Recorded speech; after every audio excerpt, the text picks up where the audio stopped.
Најмалку 55 нови вработувања се потребни за Штипската клиничка болница. Анализата на состојбата со кадар покажала дека итно требаат 5 нови лекари и 50 на други вработени, од кои најголем дел медицински сестри, болничари, но и административен кадар.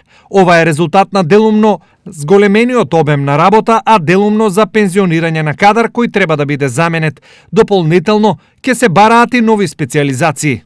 Штипската клиничка болница ќе побари и специјализации за 2021 година, и тоа за инфектолог, невролог, педијатар и ушен лекар. Истакна директорот на клиничката болница Ален Георгиев.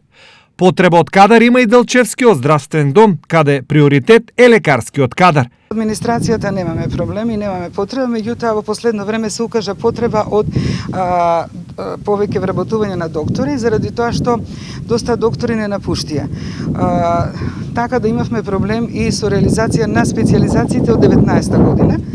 И јас се надевам дека сега ќе ни ги одобри повторно Министерството.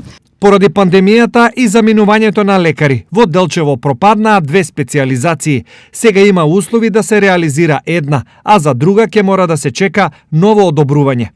Сега за септември требаше да тргнат 2 докторки, таа од Македонска каменица. Веројатно ќе ја реализираме затоа што имаме конкурс и имаме доктори кои што ќе се заинтересирани да работат, така да може да ја пуштиме.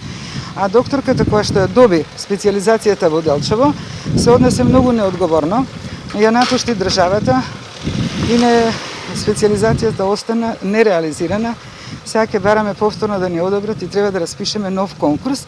Нормално треба да примиме и нов доктор на нејзино место, за да можеме да ја реализираме. Инаку, интересот за вработување во здравствените институции е поголем од кога и да е. На конкурсите, освен лица од матичните општини, конкурираат и од други општини.